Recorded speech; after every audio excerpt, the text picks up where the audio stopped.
vows. You can do them standing.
Maybe seated.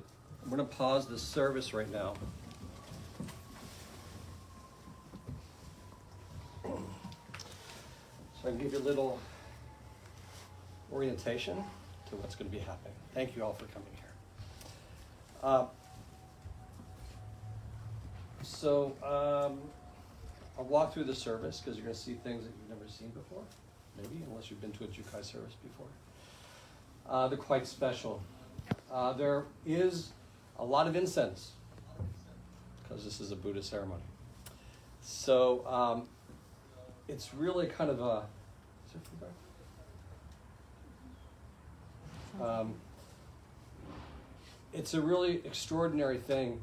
People that have been practicing monasteries and temples for a long time have this experience. I just talked to Tenku Roshi about it the other day, that when you've been practicing the temple and in the monastery, all those incense over all those years go into your robes. So that when you go home and you put on the robe, you have this immediate recall, emotional recall of that experience. So I'm hoping you have that same experience because there's going to be a lot of incense here. When you go home tonight and you're changing, you can smell the incense in your robes. Hopefully it brings back a very fond memory of the day today. And it will stay like that until you wash them. And we don't wash our robes, so my robes still smell like they did many, many years ago. It's a really fond memory for me. It's a gift that keeps on giving. So, and the incense we're going to be using today are special ceremonial incense with special spices in them. They're all natural. They're really, really kind of, they're lovely. I will say, though, some people may not like incense that much. So if you have asthma or COPD or other respiratory issues, please sit near the door, near a window. Just make yourself comfortable.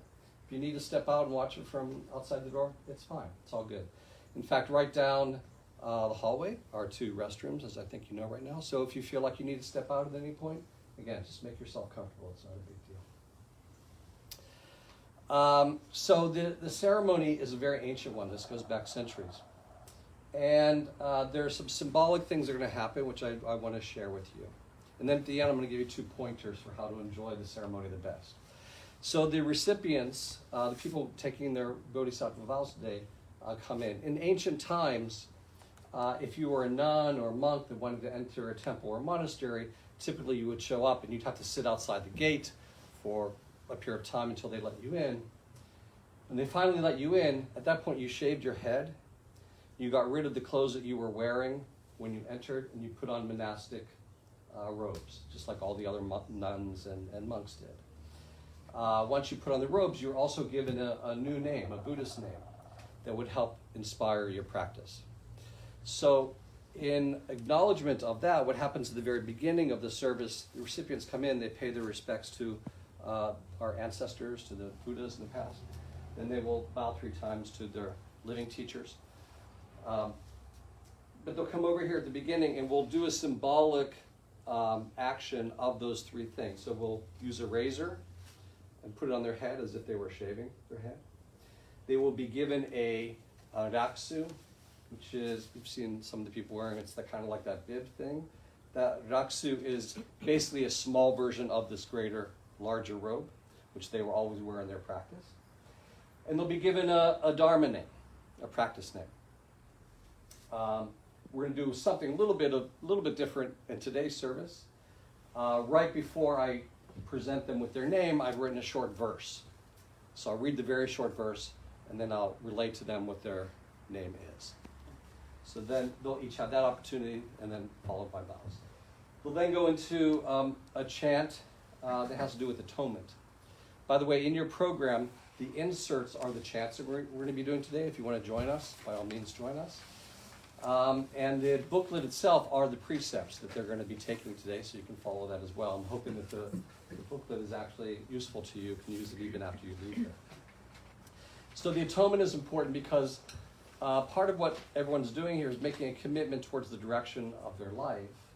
In order to do that, we kind of have to we don't clean up our karma and our past deeds. They still exist. They still reverberate.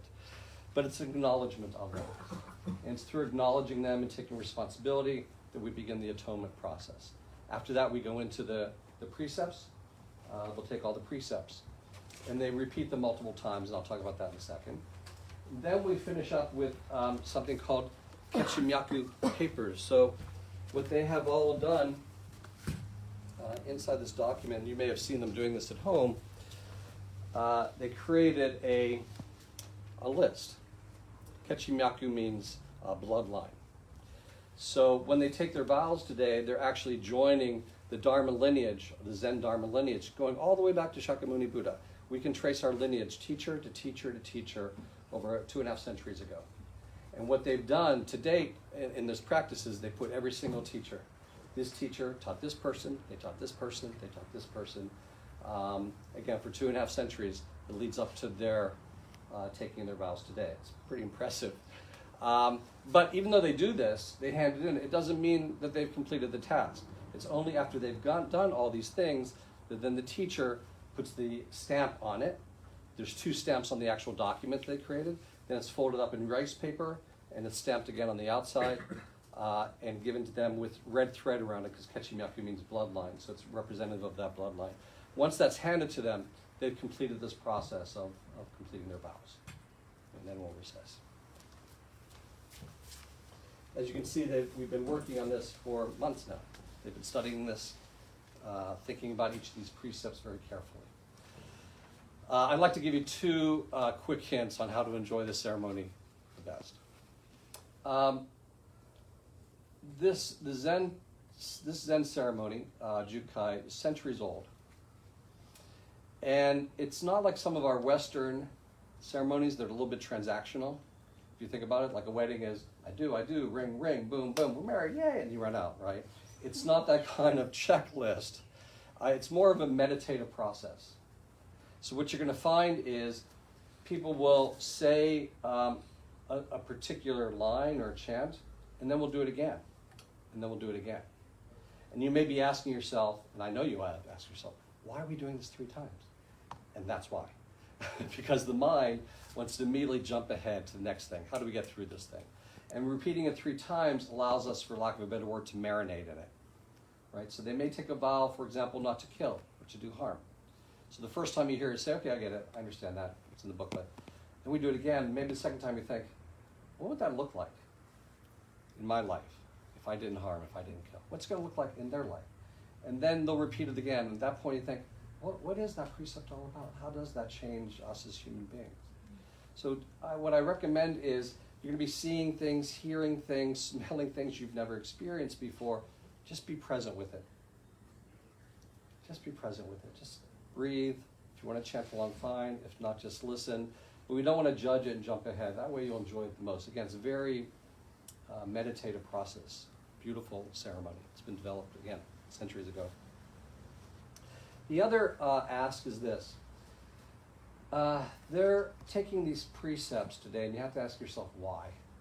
Why do these people in our life want to come here and take these precepts? And the answer is they want to do better. They want to be better human beings. And why? Because not only do they want to make themselves better, they want to be of service to you. They want to be better for you in your lives. They want to be better partners. They want to be better neighbors. They just want to be better for everyone. And that's what these precepts are about.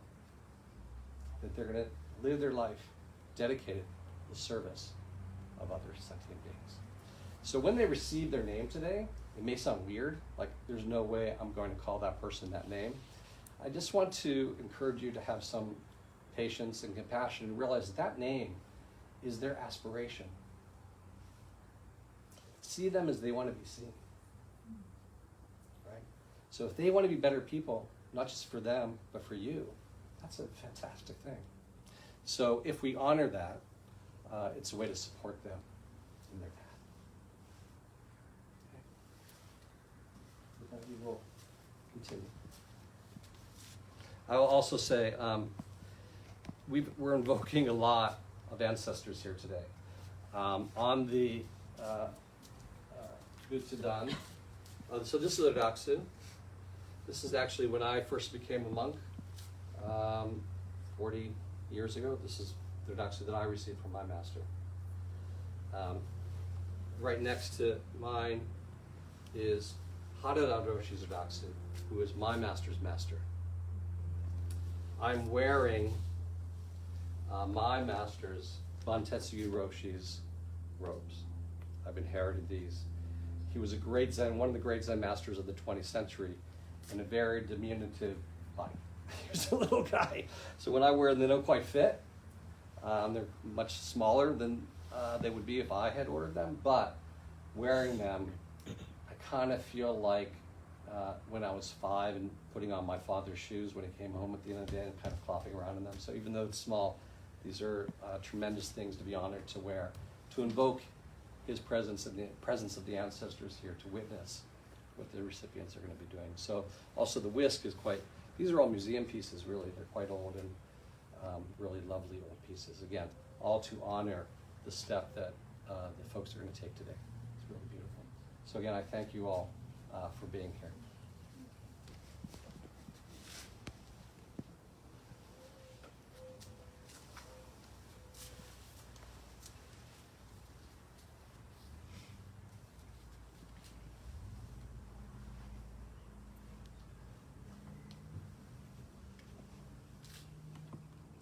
I'll mention one more thing, because the service is quite intricate. It's difficult to explain it all in one swap, but I will say there's a saying that the precepts can only be received by the Buddha. And this is kind of perplexing for a simple priest like me. I'm not the Buddha. I'm not there yet. So what happens is when we get to that point of the service where they receive the precepts, they receive the sanctifying water, they receive the kechimyaku, what happens is, and you'll see this, I just want to explain to you, because I am not able to give them the precepts, they have to come from Buddha. What you'll see me do is adjust this, change the robe, and switch the shoulders to become the embodiment of the Buddha at that moment. So they will receive from the Buddha. When that's completed, then I switch back to my normal, the way I would normally wear it. So when you see that, you'll know what that's about.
call up the wisdom and compassion of the Buddha's ancestors. In this way, the beginning of this ceremony is Buddhahood.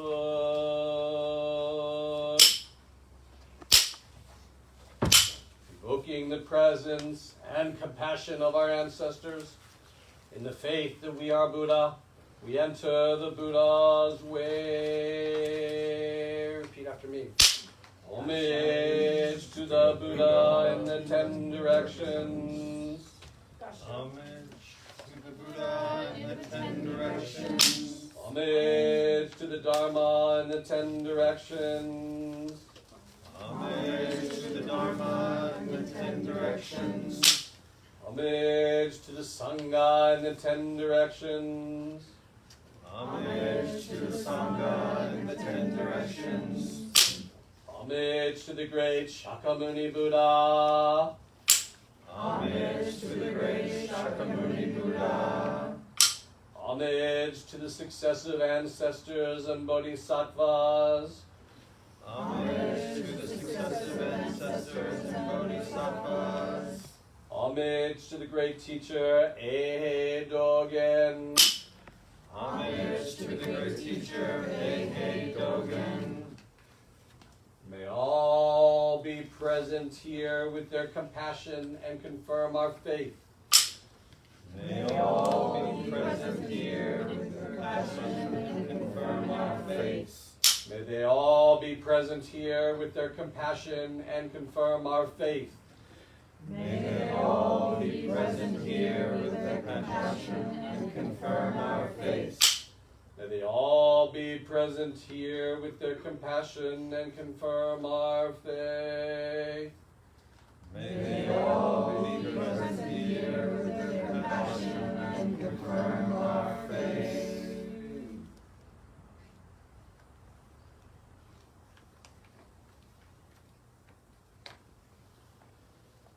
In the midst of the 3 treasures which verify our understanding, entrusting ourselves to the Sangha, we recall, everyone please chant together, it's on your insert, the 10 names of Buddha.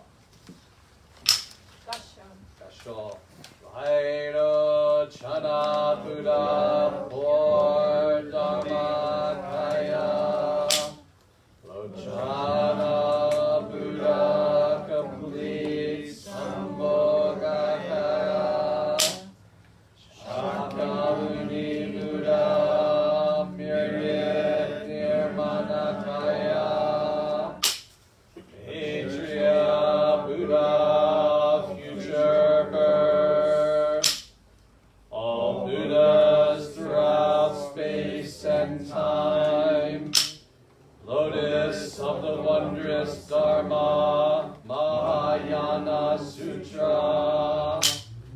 Anjushri Bodhisattva, great wisdom.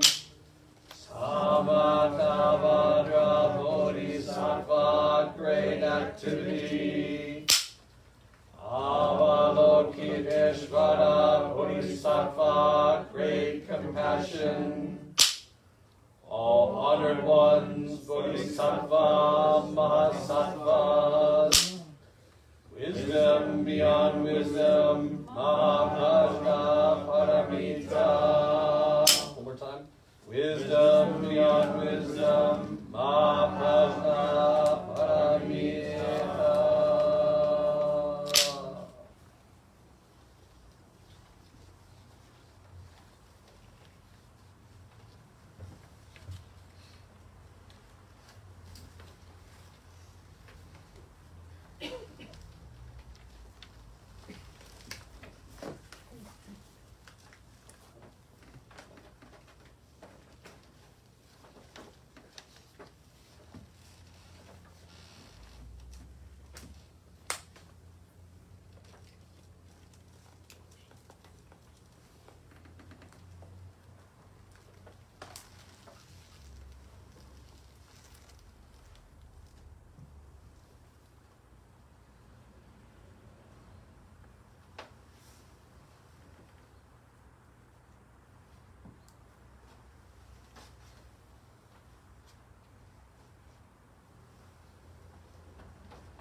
Open this mountain and let me stand there.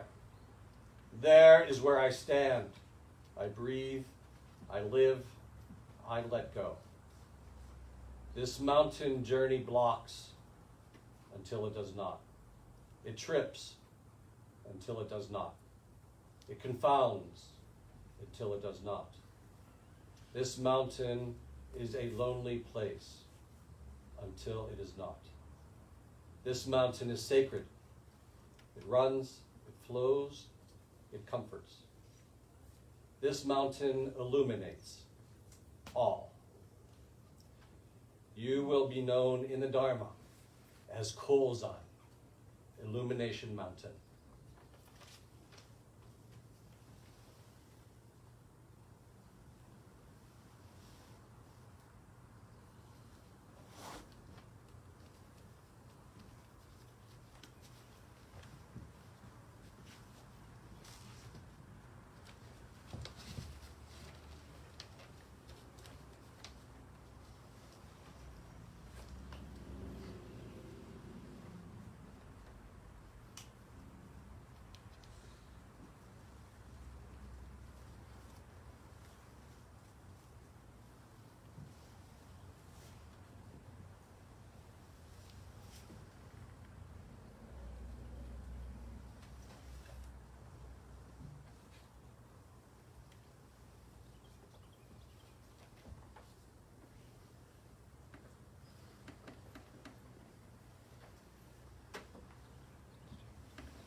Beyond measure wisdom, at once at hand, at once beyond touch, rocks the body, soothes the soul.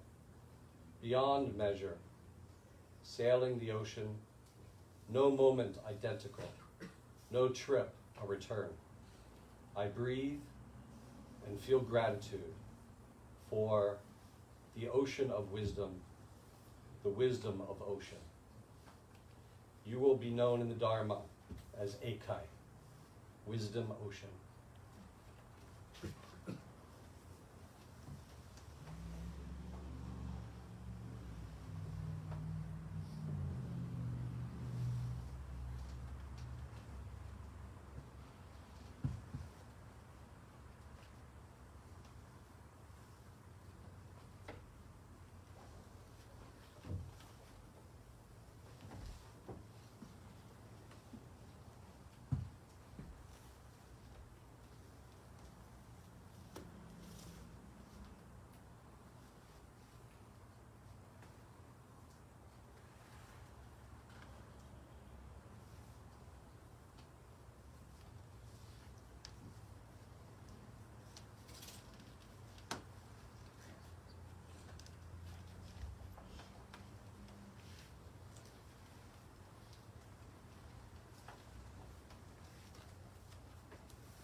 The iron heart follows the iron ox.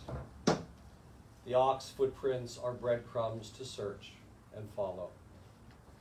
Follow the stream, it leads to town. Follow the current, it leads to food.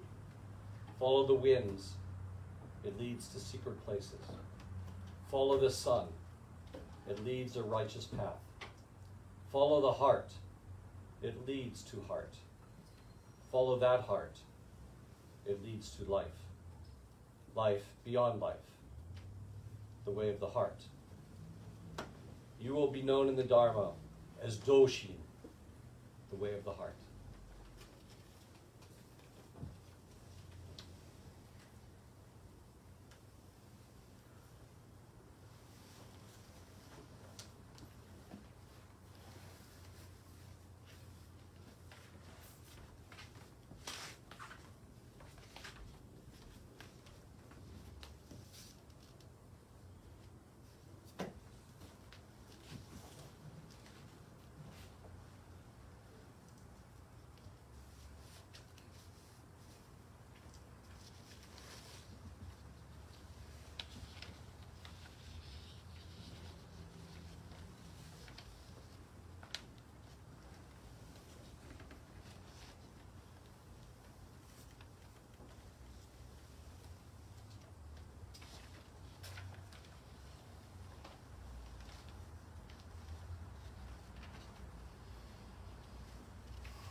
Do not wait. Awake. The ancestors have prepared a feast for you. The dragons roar and mountain bells ring. Beyond heaven and earth, there's nothing else to want. Wipe your behind and enter the gateless gate before it becomes a gate again. No. You will be known in the Dharma as Muma, the gateless gate.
The Dharma rain nourishes all, every life, every corner, no conditions, no agenda.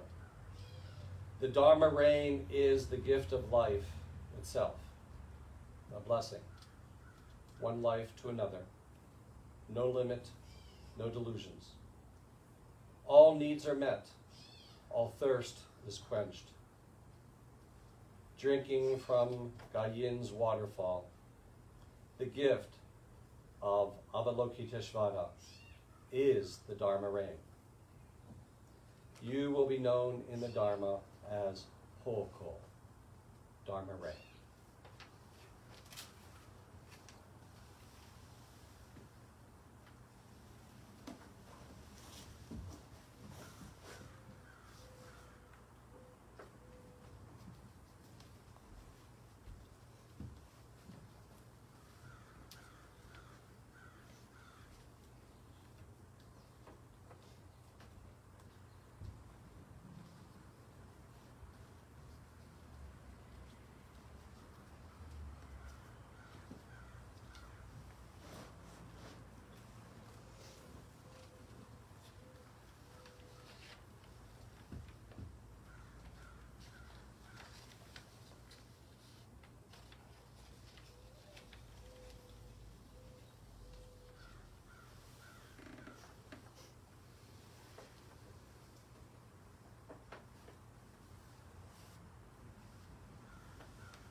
A dewdrop, a smile, a puddle, a cup of tea. Becoming a stream, your comforting words, growing into a creek, healing the wounds, swelling into a river, a heart swollen with humanity, the currents of Kannon, the force of nature, a great river of compassion. You will be known in the Dharma as Jukai, great river of compassion.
Prince Siddhartha, with first step outside the gate, began the ultimate journey. North, south, east, west gates. Poverty, pain, illness, death gates. The gates of samadhi, karma, dharma. The illumination gate, the gateless gate, the all-penetrating gate. You will be known in the Dharma as Tetsumon, penetration gate.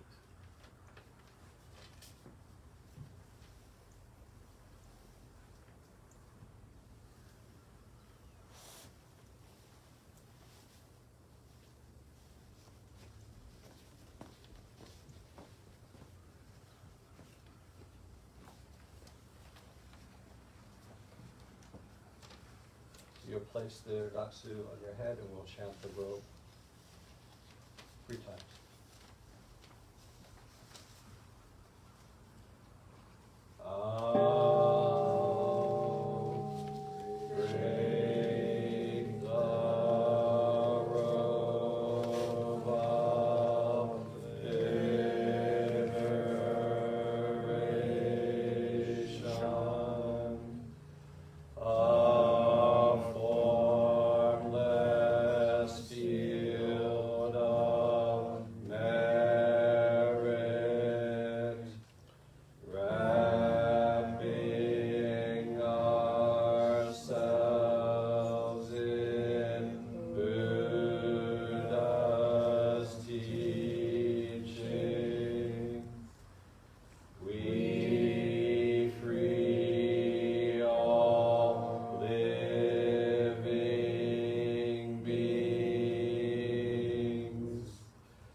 If you want to take refuge in the three treasures, it is necessary to make repentance in the presence of the Buddha. Once you make repentance, which is transmitted from Buddha to the ancestors until it comes to us, all the karma you have will be melted away. Repeat after me. All karma ever created by me. Gasho. All karma ever created by me, since of old through greed, anger, and delusion, since of old through greed, anger, and delusion, which has no beginning, which has no beginning, born of my body, speech, and mind, born of my body, speech, and mind, I now fully avow. I now fully avow All the karma ever created by me, all the karma ever created by me, since of old through greed, anger, and delusion, since of old through greed, anger, and delusion, which has no beginning, which has no beginning, born of my body, speech, and mind, born of my body, speech, and mind, I now fully avow. I now fully avow All the karma ever created by me, all the karma ever created by me, since of old through greed, anger, and delusion, since of old through greed, anger, and delusion, which has no beginning, which has no beginning, born of my body, speech, and mind, born of my body, speech, and mind, I now fully avow. I now fully avow. Three vows.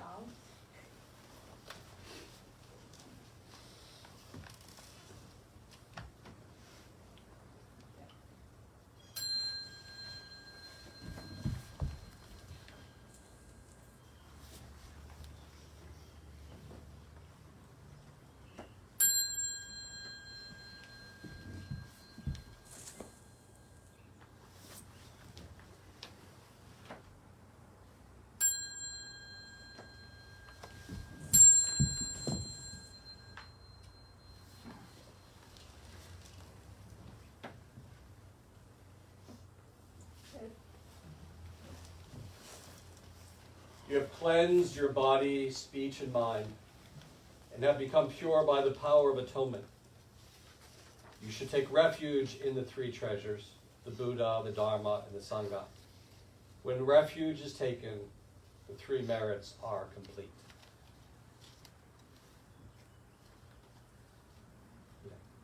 Stand and come for Hida. the water.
From generation to generation, all Buddhas, ancestors have deeply respected and transmitted the triple treasure, Buddha, Dharma, and Sangha.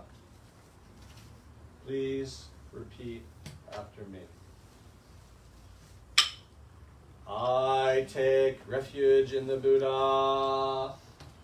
I take refuge in the Buddha. I take refuge in the Buddha. I take refuge in the Buddha. I take refuge in the Buddha. I take refuge in the Buddha. I take refuge in the Dharma. I take refuge in the Dharma. I take refuge in the Dharma. I take refuge in the Dharma. I take refuge in the Dharma. I take refuge in the Dharma. I take refuge in the Sangha. I take refuge in the Sangha. I take refuge in the Sangha. I take refuge in the Sangha. I take refuge in the Sangha. I take refuge in the Sangha. I take refuge in the Buddha as the perfect teacher. I take refuge in the Buddha as the perfect teacher. I take refuge in the Buddha as the perfect teacher. I take refuge in the Buddha as the perfect teacher. I take refuge in the Buddha as the perfect teacher. I take refuge in the Buddha as the perfect teacher. I take refuge in the Dharma as the complete teaching. I take refuge in the Dharma as the complete teaching. I take refuge in the Dharma as the complete teaching. I take refuge in the Dharma as the complete teaching. I take refuge in the Dharma as the complete teaching. I take refuge in the Dharma as the complete teaching. I take refuge in the Sangha as the perfect life. I take refuge in the Sangha as the perfect life. I take refuge in the Sangha as the perfect life.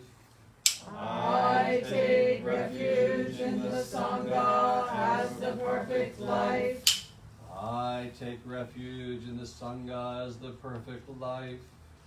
I take refuge in the Sangha as the perfect life. I have completely taken refuge in the Buddha. I have completely taken refuge in the Buddha. I have completely taken refuge in the Buddha. I have completely taken refuge in the Buddha. I have completely taken refuge in the Buddha. I have completely taken refuge in the Buddha. I have completely taken refuge in the Dharma. I have completely taken refuge in the Dharma. I have completely taken refuge in the Dharma. I have completely taken refuge in the Dharma. I have completely taken refuge in the Dharma. I have completely taken refuge in the Dharma. I have completely taken refuge in the Sangha. I have completely taken refuge in the Sangha. I have completely taken refuge in the Sangha. I have completely taken refuge refuge in the Sangha. I have completely taken refuge in the Sangha. I have completely taken refuge in the Sangha. Thus you can arouse a very fresh, vivid mind when seeking eagerly for perfect peace.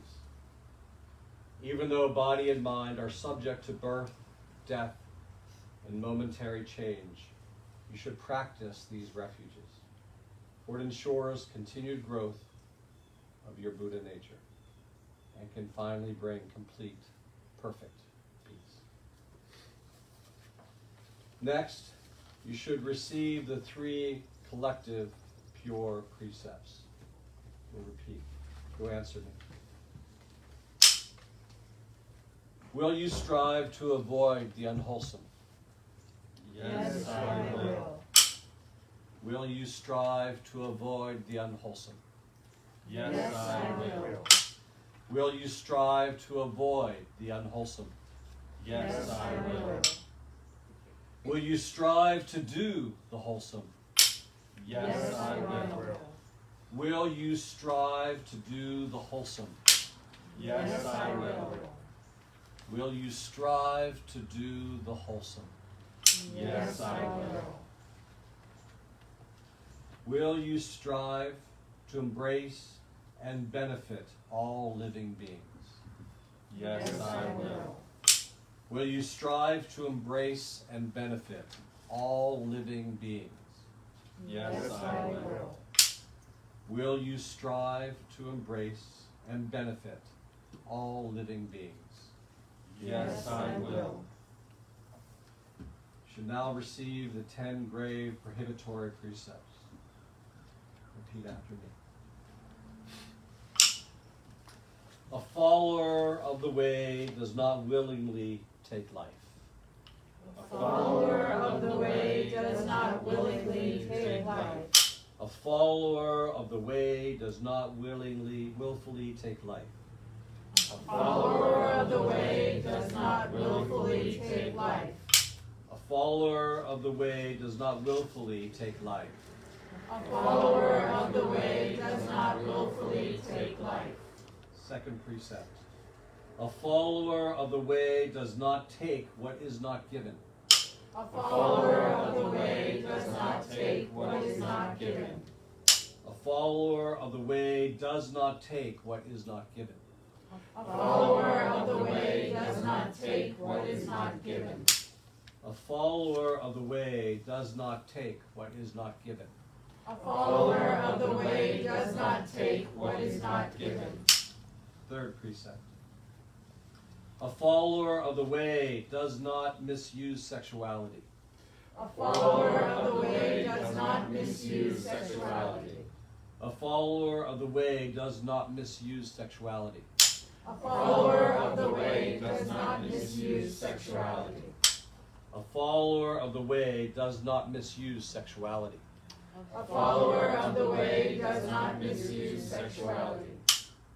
Fourth precept. A follower of the way does not lie. A follower of the way does not lie. A follower of the way does not lie. A follower of the way does not lie. A follower of the way does not lie. A follower of the way does not lie. Fifth precept. A follower of the way does not intoxicate oneself or others. A follower of the way does not intoxicate oneself or others. A follower of the way does not intoxicate oneself or others. A follower of the way does not intoxicate oneself or others. A follower of the way does not intoxicate oneself or others. A follower of the way does not intoxicate oneself or others. Sixth precept. A follower of the way does not discuss the faults of others. A follower of the way does not discuss the faults of others. A follower of the way does not discuss the faults of others. A follower of the way does not discuss the faults of others. A follower of the way does not discuss the faults of others. A follower of the way does not discuss the faults of others. Seventh precept. A follower of the way does not praise oneself and slander others. A follower of the way does not praise oneself and slander others. A follower of the way does not praise oneself and slander others. A follower of the way does not praise oneself and slander others. A follower of the way does not praise oneself and slander others. A follower of the way does not praise oneself and slander others. Eighth precept. A follower of the way does not attach to anything, even the teaching. A follower of the way does not attach to anything, even the teaching. A follower of the way does not attach to anything, even the teaching. A follower of the way does not attach to anything, even the teaching. A follower of the way does not attach to anything, even the teaching. A follower of the way does not attach to anything, even the teaching. Ninth precept. A follower of the way does not harbor ill will. A follower of the way does not harbor ill will. A follower of the way does not harbor ill will. A follower of the way does not harbor ill will. A follower of the way does not harbor ill will. A follower of the way does not harbor ill will. 10th precept. A follower of the way does not turn away from the three treasures. A follower of the way does not turn away from the three treasures. A follower of the way does not turn away from the three treasures. A follower of the way does not turn away from the three treasures. A follower of the way does not turn away from the three treasures. A follower of the way does not turn away from the three treasures. Will you continuously observe these precepts? Yes, I will. Will you continuously observe these precepts? Yes, I will. Will you continuously observe these precepts? Yes, I will. The three refuges, the three collective pure precepts, and the 10 grave prohibitory precepts that have been hereby set forth have been observed faithfully by all Buddhas and ancestors and have been handed down to me through successive generations. Now I have transmitted them to you. Receiving the precepts is surely the way to attain supreme Buddhahood. You are truly sons and daughters of the Buddha.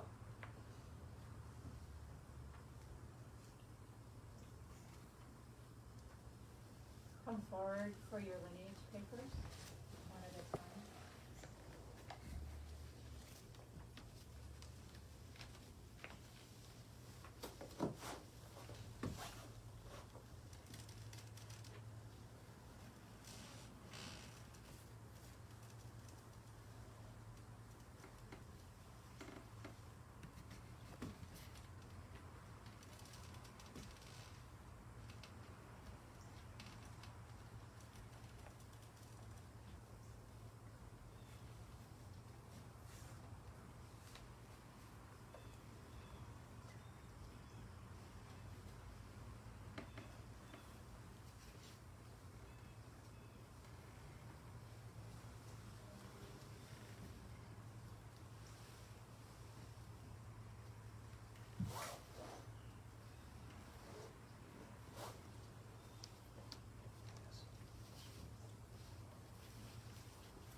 three vows.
Heart Sutra.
The perfection of great wisdom sutra.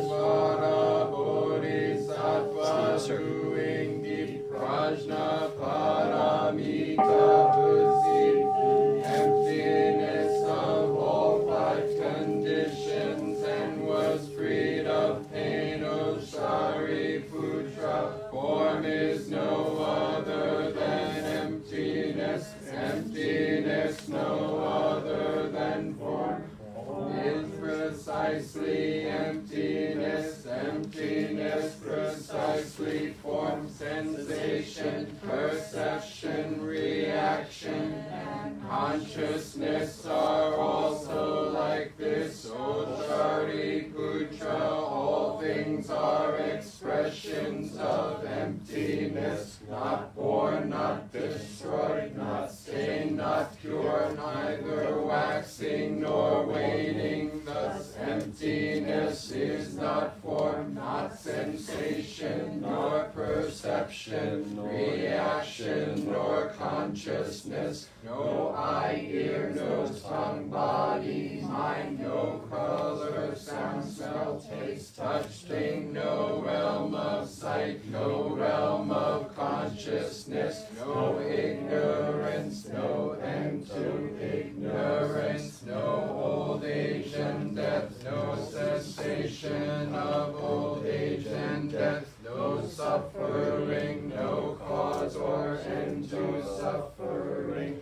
no path, no wisdom, and no gain, no gain. Thus bodhisattvas live this prajna paramita.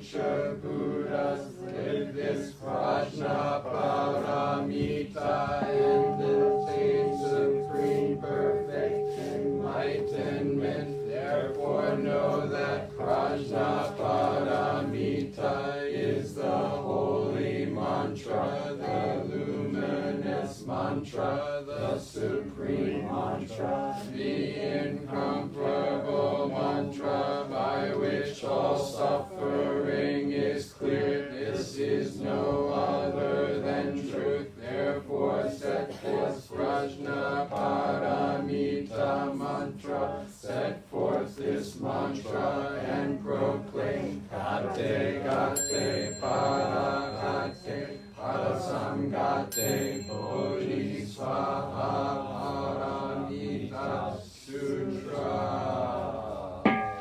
May the merit of this penetrate into each and all places, so that we and every sentient being together can realize the Buddha way.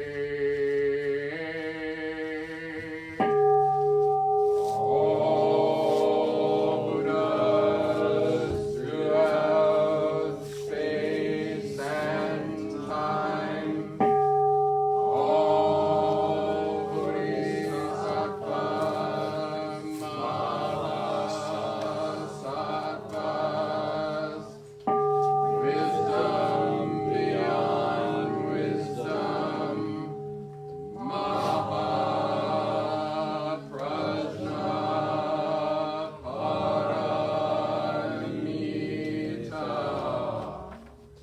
We offer this ceremony to the enlightenment of all beings, like a cloud in an endless sky, a lotus in muddy water. To purify mind surpasses all. Let us bow to Buddha.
Have a seat.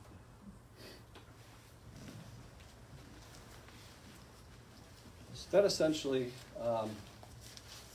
draws the ceremony to a close. I would like to share a few words and like Tenku Roshi to say a few words, and then we will recess out. There have been 2.5 centuries of teachers and Buddhas and Bodhisattvas. 2.5 centuries of thousands and thousands of people going through this exact ceremony, through space and time, all across the globe. What do they all have in common? They all have in common is love. They love the world too much to let themselves not reach their full potential. They love their friends and family and community too much to let the opportunity of having a full life pass them by. They love their own life and the gift of life too much to not take every opportunity to be everything they can be, to truly understand their nature. And that's why they're here today, taking the centuries-old commitment of love to their potential, to all of you, your well-being, easing the pain and suffering of all sentient beings. And for that, I'm very grateful.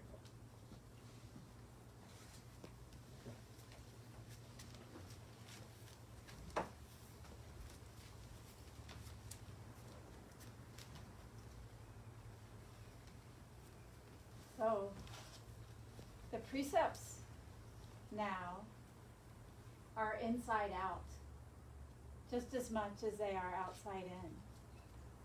So you have this beautiful community of people, the community not only of these, look around at each other, your Dharma siblings, to help you keep the precepts. You don't have to do it alone. But you also have the inside out version.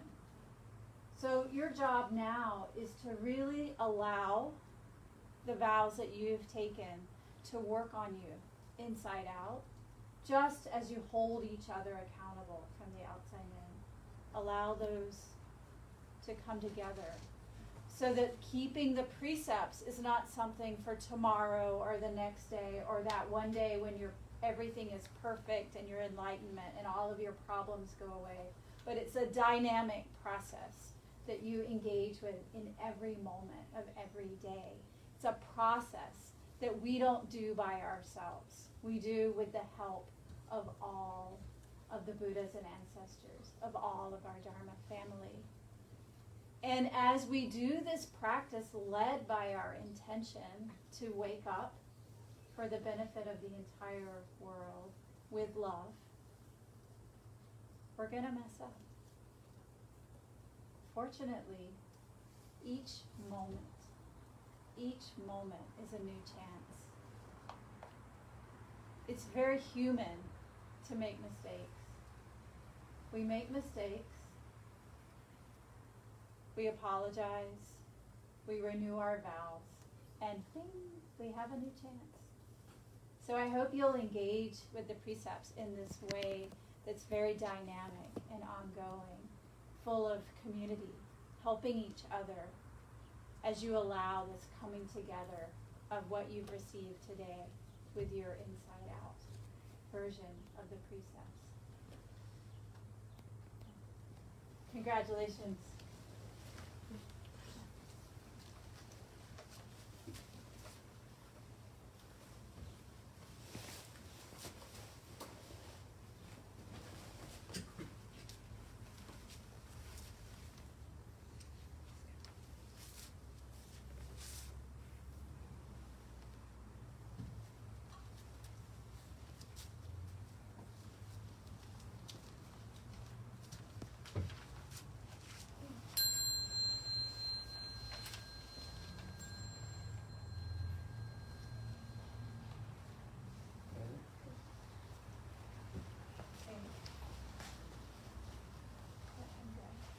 Oh, you know what? You have to do before that. What? There's a saying in Japan, if you don't take a picture of it, it never happened. So before we recess, how about if we take some photographs? Would you like that? And they need to offer their final vows of gratitude to you as Do their that preceptor. upstairs. Yeah, but don't forget. So you're going to be on one side and Tanku on the other side. Okay. And everyone gather up. See you all.